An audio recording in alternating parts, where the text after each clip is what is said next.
Long ago, when nights were filled with stories and every tale carried a secret, Shahrazad whispered a tale into the silence, sharing it with her sister and with the king whose heart was heavy with sorrow. It was the beginning of a journey that would stretch across 1,000 nights, each story more wondrous than the last. This first tale was about a humble merchant whose life changed forever when he crossed paths with a mighty Jinni, a meeting filled with mystery and danger, a test of courage, cleverness, and fate itself. So come close and listen well. This is The Merchant and the Jinni, the opening chapter in the great collection of 1001 Nights.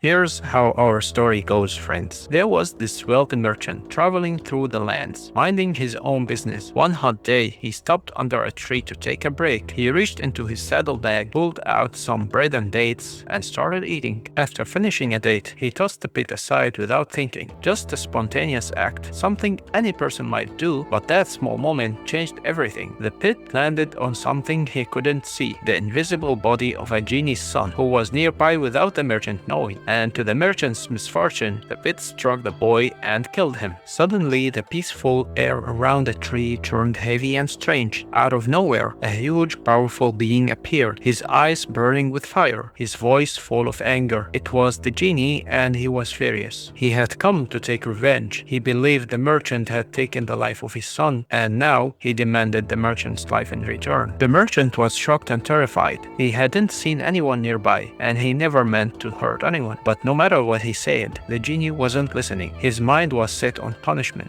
The Jinni didn't wait. He grabbed the merchant, pushed him to the ground, and raised his sword high, ready to strike. In desperation, the merchant begged for a chance. He explained that he was a wealthy man with a family, a wife and children waiting for him. He had debts to pay and promises to keep. He said, "Let me go home just for 1 year. I will take care of everything and return to you at the start of the new year. I swear by God, I will." To the merchant's surprise, the Jinni agreed and let him go. The merchant didn't waste a moment. He rushed home, paid off his debts, looked after his family, and told them the full story. Time passed quickly, and when the year was up, the merchant, true to his word, returned to the very same tree, ready to accept whatever fate awaited him. While he sat in the orchard, looking sad and deep in thought, an old man appeared. He was leading a gazelle on a leash. The man greeted the merchant kindly and asked why he was sitting alone in a place known to be dangerous, a place where jinn roam. The merchant shared everything. After listening, the old man said,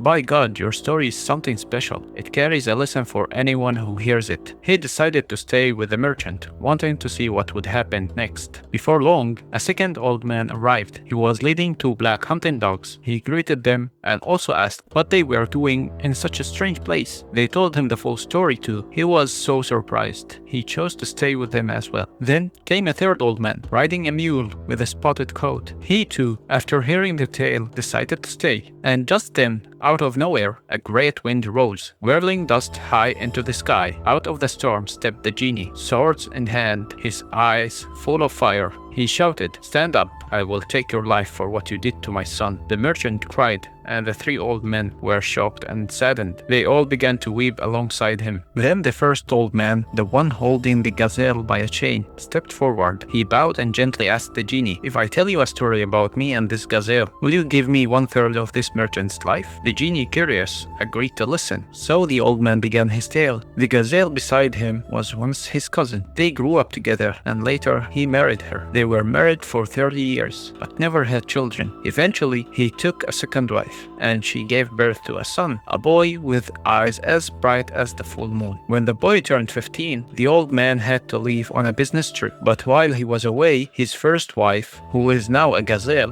grew jealous. She was skilled in magic, and in her bitterness, she cast a terrible spell. She turned the boy into a calf, and his mother into a cow. Then she gave them to the farmer who looked after the household's animal. When the man returned, she calmly told him that his second wife had died, and that his son had run away. He believed her. For an entire year, he grieved their loss. One day, during a festival, he asked the farmer to bring him a cow for a ritual sacrifice. The farmer brought one, but it was actually the second wife, still under the spell. Just as he was about to carry out the ritual, the cow let out a sorrowful cry. Something about it made him hesitate. He couldn't go through with it, and told the farmer to take the cow back. His wife then kept pushing him to sacrifice a calf instead. But again, something didn't feel right. He refused and the calf was spared. The next day, the farmer returned with surprising news. He said his daughter, who had been taught magic by an old guest, looked at it, then suddenly covered her face and started crying, and then she left. When he asked why, she said the calf wasn't an animal at all, but a young man trapped by dark magic. The old man rushed to the farmer's house. The girl greeted him and promised she could reverse the spell if he agreed to two things: that she could marry the son and that the sorcerer who cast the spell would be punished. The old man agreed. The girl took a bowl of water, recited a spell, and sprinkled it over the calf. Then the calf became human once again. The son shared everything: the truth about the transformation, the betrayal. The old man kept his word. He married his son to the girl, and she used her magic to transform the jealous wife into the gazelle standing quietly at his side. Years passed. The girl eventually died, and the son went off to explore the world. And the old man, filled with memories and stories, continued his travels until one day he came upon this poor merchant in the desert, waiting for his fate. Then the genie listened carefully and said, "That is truly an amazing story. I give you 1/3 of this man's life." Just as the genie was about to strike again, the second old man stepped forward. He bowed politely and said, "If I tell you a story even more amazing than the last, will you give me another third of this merchant's life?" The genie agreed, interested to hear more, and so the man began. "Let me tell you about myself and these two dogs you see with me. They were once my brothers. When our father passed away, he left us 3,000 gold coins. We each took 1,000 and opened our own shops to do business. Things were going well for a while, but then my eldest brother, now one of these dogs, sold everything in his shop and used the money to buy goods to trade. He traveled far away, hoping to make a fortune. A whole year passed, and one day a poor man came to my shop. He looked tired and hungry. When I looked closer, I realized it was my brother. He had returned with nothing. I welcomed him warmly, helped him clean up, gave him new clothes, and shared the profits from my shop with him. And with my support, he was able to start over again. Later, the same thing happened with my second brother. He went off on a trading trip, and after a year, he too came back poor. I helped him just like I helped the first, and soon we were all running shops again. For 6 years, my brothers kept asking me to travel with them. I kept saying no, but eventually I agreed. By then, they had nothing left from their trips. They had spent it all on fun and food. So I sold my own goods and shop and gathered 6,000 coins. I kept half buried safely at home and took the other half with us to trade. We set sail by ship, and after a month, we arrived in a city where we made 10 times what we started with. As we were getting ready to leave, a poor girl in rags came to me. She kissed my hand and asked if I was a kind man. I said I was. She then asked me to marry her and take her with me, saying she would repay my kindness. Even though she was dressed poorly, something in my heart felt close to her. So I agreed. I gave her nice clothes, a comfortable place on the ship, and treated her with respect. But my brothers grew jealous, seeing my success and the woman by my side. Jealousy filled their hearts. One night, while we were sleeping, they snuck up and pushed both of us into the sea. Suddenly, my wife transformed into a Jinni, a powerful female jinn. She saved me and carried me through the sky to a nearby island. She told me her secret: "I am one of the jinn. I loved you by God's will, so I appeared as a poor girl and married you. I saw what your brothers did and wanted to punish them for their betrayal. I begged her not to hurt them. I told her they were still my brothers and that it's better to leave their punishment to God. She respected my wish and carried me home. I dug up the money I had hidden, opened my shop again, and started fresh. But that evening, I found my two brothers outside, tied up in ropes and turned into dogs. My wife said, I sent my sister to transform them. They will stay this way for 10 years as a punishment. I was actually on my way to free them when I met this merchant, crying and afraid. After hearing his story, I decided to wait here to see what would happen. The genie listened carefully to the whole story, nodded and said, that was truly an amazing tale. I give you 1/3 of the merchant's life. Then the third old man, the one riding a spotted mule, stepped forward. He looked at the genie and said, if my story is even more surprising than the last two, will you give me the final part of the merchant's life? The genie agreed, curious to hear what this man had to say. So the man began, great genie, this mule I'm riding used to be my wife. I had once gone on a journey that lasted a full year. When I came back home late at night, I quietly entered my house and found something terrible. My wife was betraying me with another man. When she saw me, she didn't act surprised or sorry. Instead, she grabbed a bowl of enchanted water and cast a spell on me. In an instant, I was no longer a man. I had been turned into a dog. I ran into the streets feeling confused and heartbroken. broken. I wandered aimlessly until a kind butcher noticed me and gave me a shelter. His daughter, who had learned some magic, looked at me and said, "This is not just any dog. He's a man who's been cursed." She told her father she could help. She brought out a bowl of water and said some special words. Then she sprinkled the water on me, and just like that,